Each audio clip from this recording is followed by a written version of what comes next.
이병렬 시인이라고 하시는 분이 있습니다.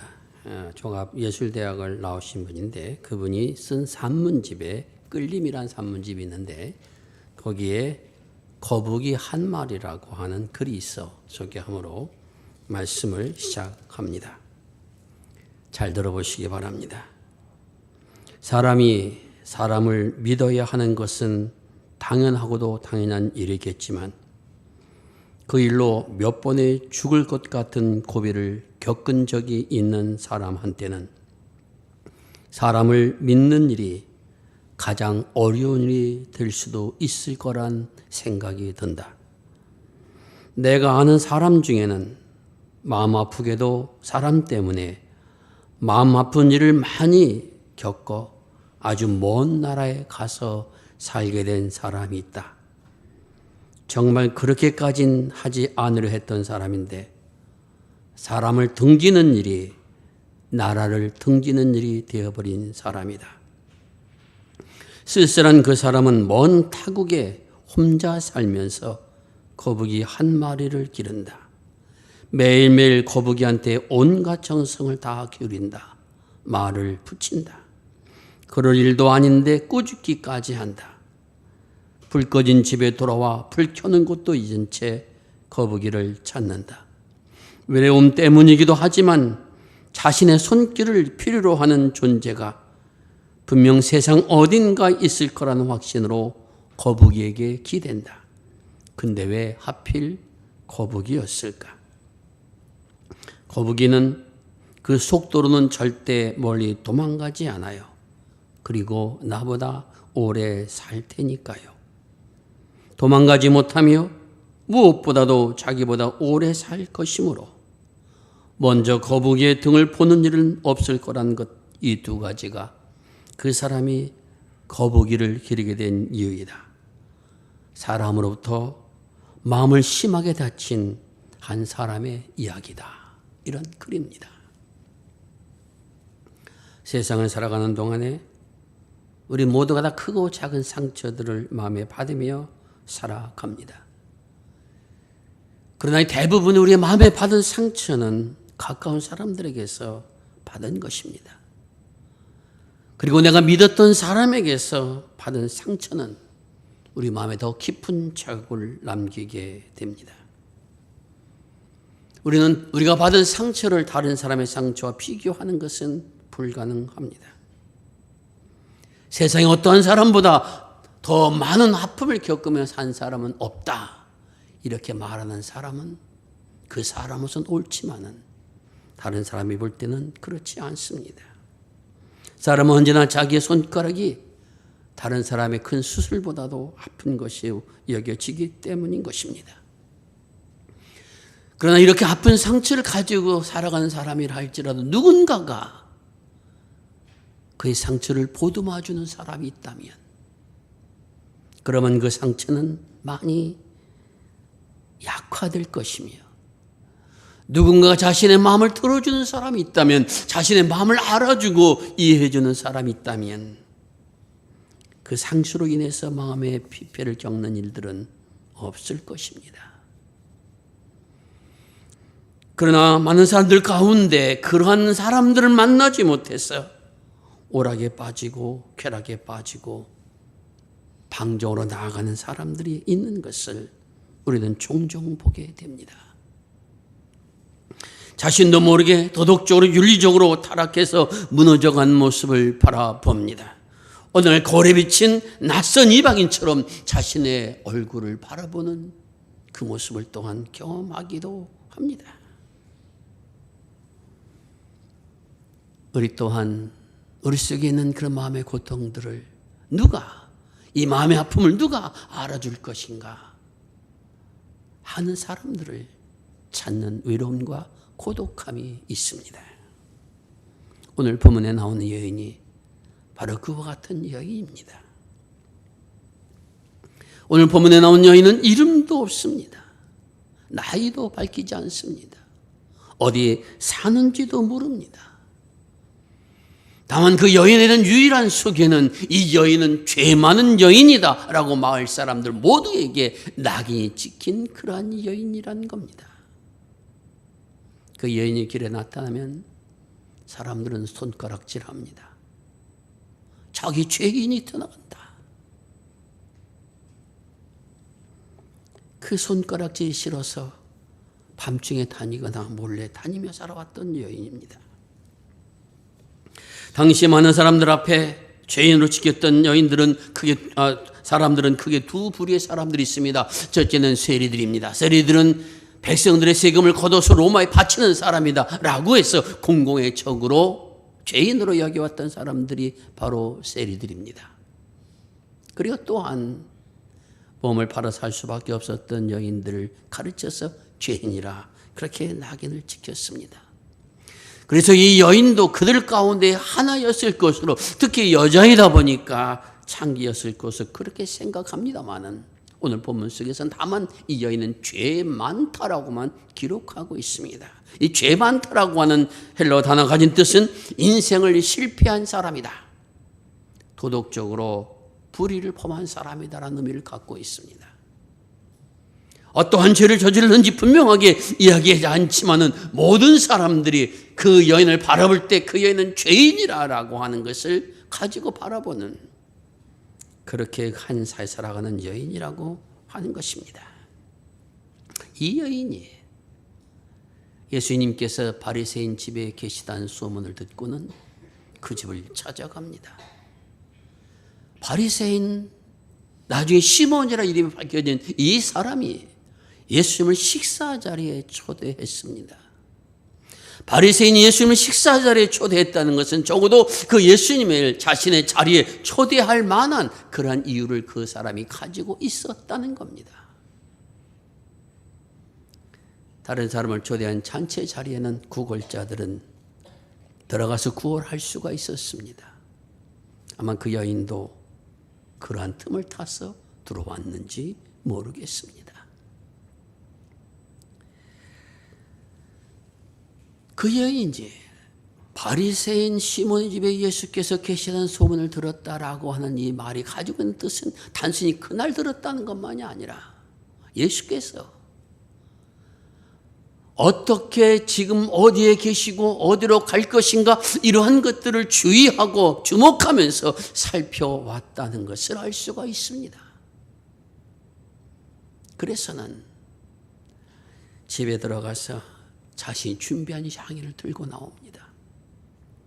향유라고 하는 이것은 사기 그릇에 담겨진 귀한 가치 있는 그러한 기름, 향수와 같은 기름입니다. 그것을 가지고 나왔다라고 하는 것은 그 여인이 그것을 가지고 나와 예수님 앞에 가기까지에는 적어도 그 향수를 모으기 위해서, 향유를 모으기 위해서 많은 시간 공을 들여 왔다는 것을 알 수가 있습니다. 값이 비싼 겁니다. 300데나리온의 가치에 해당되는 300만 원 정도 해당되는 그런 돈입니다. 그러니 여인이 무엇을 위해서 돈을 벌었는지 모르지만 그 향유를 사기 위해서 그는 마치 저금통에 100원, 200원 넣듯이 그렇게 모아진 다음에 그 향유를 샀다는 것이며, 그 과정 모두에서 무엇을 위해서 그렇게 했는가? 나는 예수님을 한번 만나고 싶다라고 한 마음을 가지고 그렇게 했다는 겁니다. 왜 만나고 싶었을까요? 그 여인의 귀에 들려진 소리에 어느 날 예수님이란 분이 유대 광야에 나타나셨는데 그분은 세리들도 함께 식사하시는 분이시며 죄인들도 받아주시는 분이시며 힘없고 헐벗은 자들을 잔치에 초대하시는 분이시다. 이런 소문이 그의 귓가에 들립니다. 이 여인의 마음속에 나도 한번 그분을 만나고 싶다. 지금까지 나를 만난 모든 사람들은 나를 죄인이라고, 그래서 함께하게 할 수 없는 사람이라고 나를 인간이야 취급을 하고 있는 그런 사람들만이 내 주변 속에 있는데, 그분은 세리도 만나주시고 죄인도 만나주신다고 하니까 나도 만나주시고 나도 그분에게 가서 기댈 수 있는 것이 있지 않겠는가. 그런 분이라면 한번 만나고 싶다.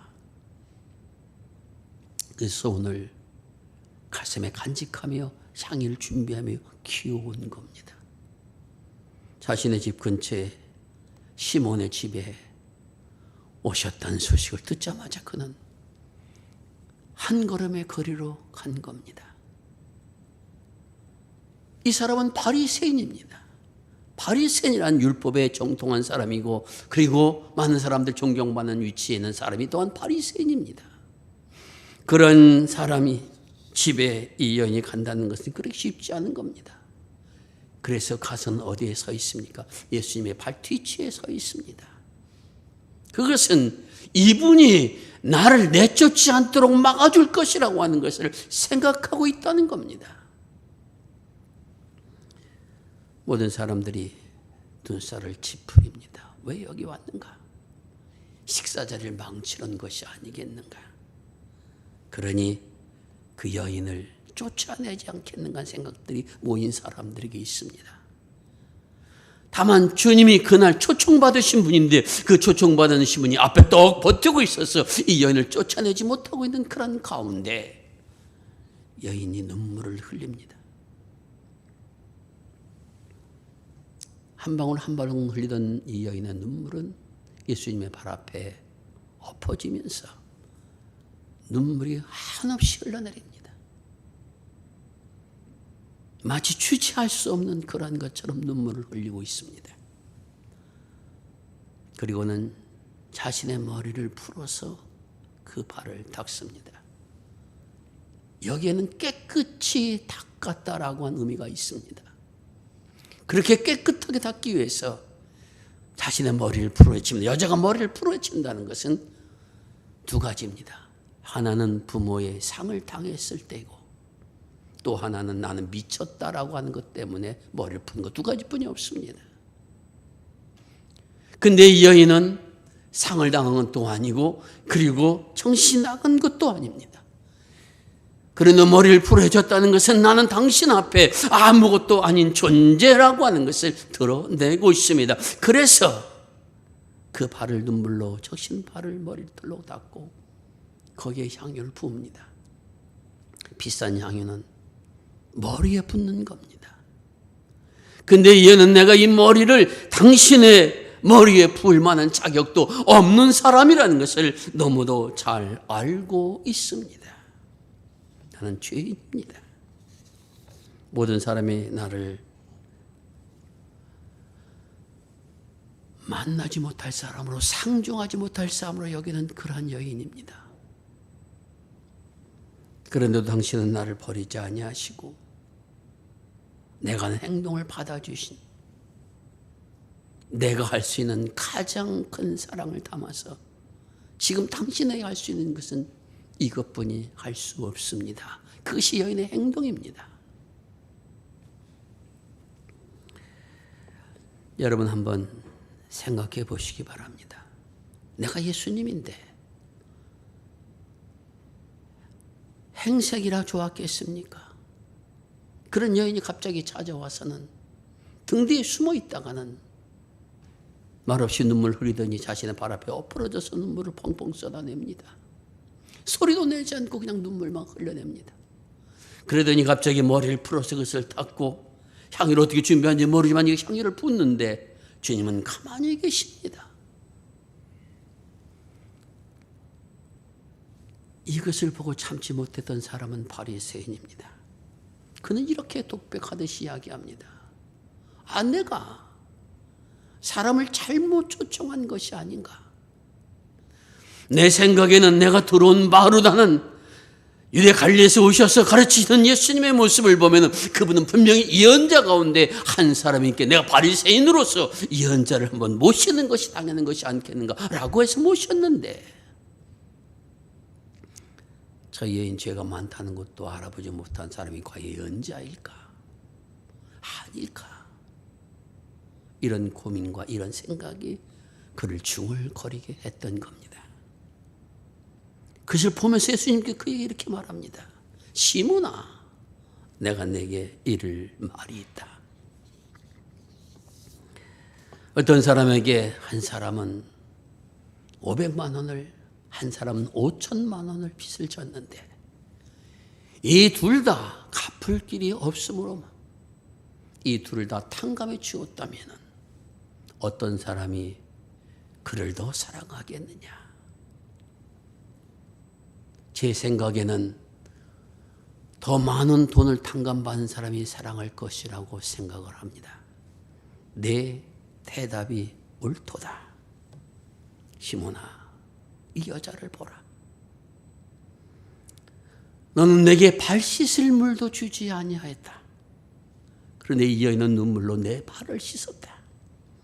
너는 내게 입 맞추지도 아니하였는데 이 여인은 내 발에 입을 맞추었고, 너는 내게 감람유도 붓지 아니하였는데 이 여인은 내게 향유를 부었느니라. 그러므로 내가 말하노니 이 여인의 죄가 모두 사해졌다. 그것은 이 여인이 사랑함이 많음이니라. 사함을 받는 일이 적은 사람은 적게 사랑할 수밖에 없느니라. 이렇게 말씀하셨습니다.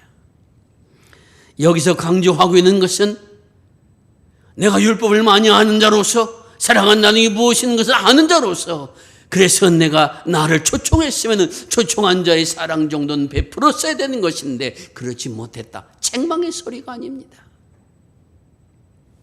오히려 이 여인이 율법을 아는 너보다는 더 많은 사랑을 하고 있음을 보라, 이런 겁니다. 그러면 이 여인의 행동 어쩌게 이 모든 것이 그를 사랑을 나타내는 것이라고 그렇게 주님은 말씀하셨는가라는 것입니다. 아까도 말씀드린 것처럼 오랜 세월 향연을 준비하면서 주님을 기다려왔습니다. 그리고 주님 앞에 찾아갔습니다. 눈물을 흘리면서 발을 닦고 입을 맞추고 향유를, 이것이 무엇이 주님을 사랑하는 것이라는 것입니까?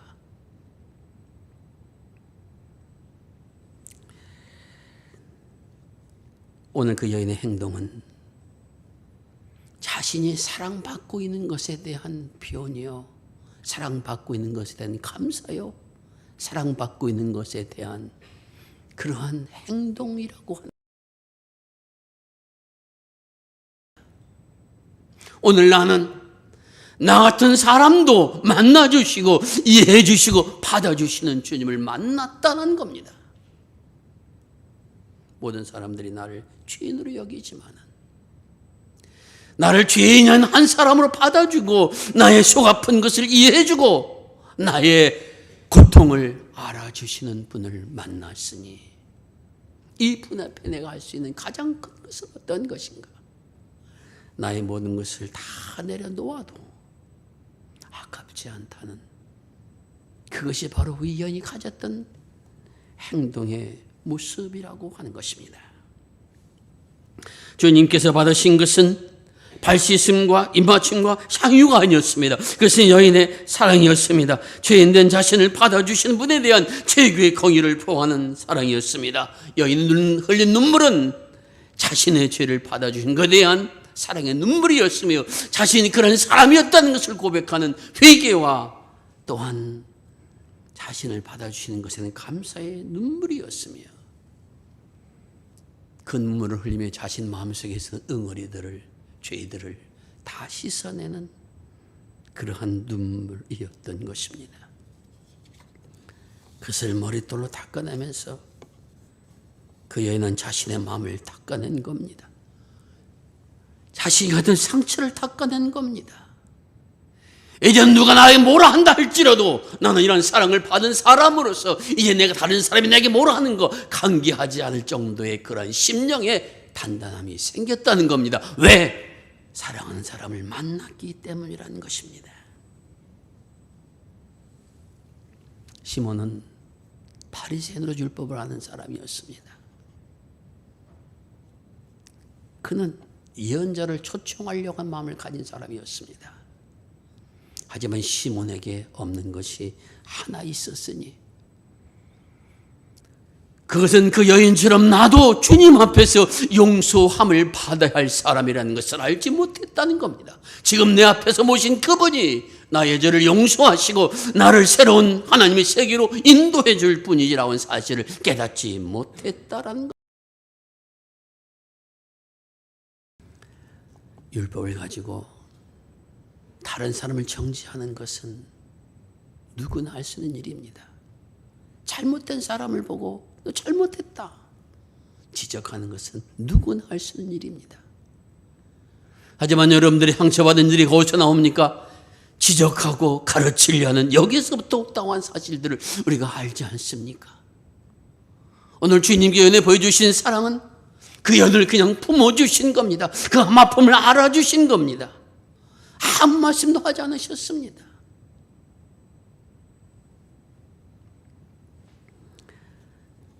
그래서 주님께서는 온 몸으로 그 연의 사랑을 받으신 다음에 그 연에 이렇게 말씀하셨습니다. 너의 그 죄가 사해졌다. 너의 그 죄가 무엇인지 말씀하지 않으십니다. 너의 그 죄가 사해졌다. 내 마음속에서 죄로 인하여 고통받았던 그런 모든 것들이, 다른 사람으로 멸시를 받음을 통해서 가슴에 상처받은 모든 것들이 이제는 다 풀어졌노라. 다 용서받았노라. 주님은 그렇게 말씀하십니다. 사람들이 이러한 주님의 말씀을 들으면 이렇게 말하면 저건 누구이기에 죄도 사하는가? 여인이 예수님을 찾은 것은 이분은 나의 죄를 용서해 주시고 나를 새롭게 받아주실 것이라는 믿음을 가졌기 때문에 찾았다는 겁니다. 그렇기 때문에 향유를 준비했다는 겁니다. 그렇기 때문에 어디 계신가? 라는 것을 항상 들으면서 그 길을 가고자 하는 마음을 길러왔다라고 하는 사실을 알 수가 있습니다. 식탁에 앉은 사람들의 소리를 들으시면서 주님은 여인에게 이렇게 말씀하십니다. 너의 그 믿음이 너를 구원했으니 평안히 가라. 너의 그 믿음이 너를 구원했으니 평안히 가라. 여인의 믿음은 무엇입니까? 내가 믿는 예수님, 내가 바라는 예수님은 어떠한 분이신가? 나 같은 죄인까지도 모든 사람이 버리고 천대하고 손가락질한 사람도 받아주셔서 새로운 삶의 길을 포기하시고 인도하여 주시는 분이신다라고 하는 믿음을 가졌기에 그 앞에 찾아 나아갔다는 것입니다. 함께 식탁에 앉아있다고 그 믿음이 생기는 것이 아닙니다. 여인은 어떤 그런 믿음이 생겼습니까? 주님께 행하신 일을 들으면서 그것을 마음에 새기면서 그 여인의 마음속에서부터 주님은 진실로 메시아이시며 나의 구원자가 되신다는 믿음이 자라기 시작했다는 겁니다. 그래서 만나기를 원했고 그분에게 드릴 것을 준비했으며 그분에게 만나서 자신의 모든 죄와 허물을 고백하고 눈물을 흘렸고 그리고 그분 앞에 자신이 보여줄 수 있는 최고의 사랑을 드렸은 이 삶을 통해서 세상에서 얻을 수 없는 참된 기쁨과 평안과 감사와 축복과 마음의 평안을 얻는 그러한 자리에 서게 된 것이 오늘 본문의 이야기입니다. 이번 사순절 기간 동안 이러한 주님을 체험한 은혜가 우리 모두에게 임할 수 있기를 바랍니다. 간절히 사모하는 것만큼 여러분 제가 믿음을 들으면서 예수님이 어떤 분이라고 하는 소리를 들은 것만큼 이제 주님을 찾고 두들기며 그리고 구할 수 있기를 바랍니다. 그러면 언젠간 여러분을 만나주시고 새롭게 하시며 인생의 참 뜻을 깨닫게 하시고 새로운 길을 열게 하시는 역사가 우리 모두에게 임하여 지리라 믿습니다. 사순절 기간은 나를 돌아보는 기간이요. 하나님 앞에 나의 모든 잘못과 허물을 고백하는 기간이요. 하나님 앞에 용서와 사유의 은총을 경험하는 그러한 기간입니다. 지금까지 그저 내게 주어진 일들 하느냐고 생각 없이 그저 살아왔다면 이 기간 동안만이라도 나의 마음, 나의 생각, 나의 사고, 내 원하는 것들 한번 돌아서서 한번 생각해 보고 하나님 앞에 나와 잘못된 것이 있다고 생각하면 고백하고 용서를 구하는 그 마음이 우리를 새로운 세계를 보는 은총의 길로 인도하여 주시리라 믿습니다. 그런 믿음을 통해서 내 마음의 응어리들을 풀어내고 하나님 나라의 기쁨과 평안을 간직하며 살아가는 축복이 이 40년 기간 동안 우리 모두에게 임할 수 있기를 바랍니다.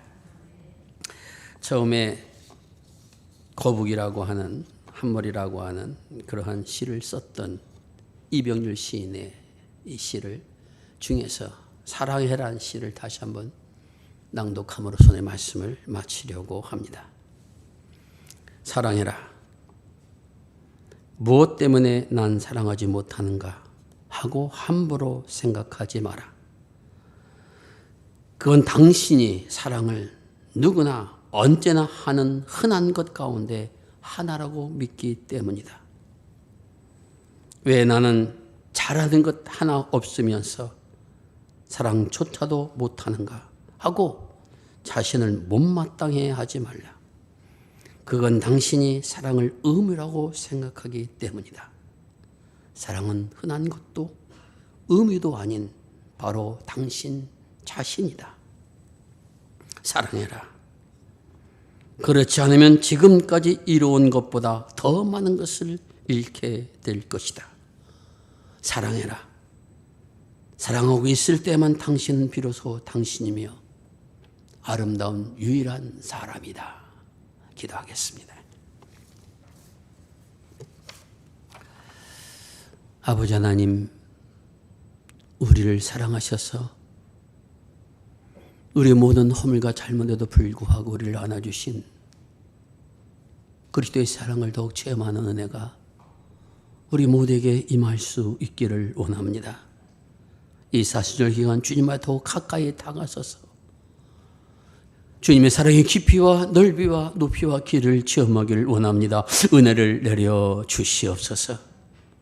말씀을 통해서 회개함으로 찬양함으로 이 사랑의 은혜를 경험하는 자리에 서게 하여 주옵시고 그 은혜가 내게 있기에 어떠한 세상 속에 겪는 시련과 역경 속에서도 힘을 내며 나아갈 수 있는 믿음의 사람들로 우리 모두를 세워 주시옵소서.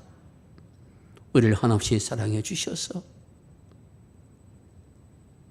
우리를 위하여 십자가의 길을 걸어가신 우리 구주 예수 그리스도의 이름 의지하여 기도드리옵나이다. 아멘.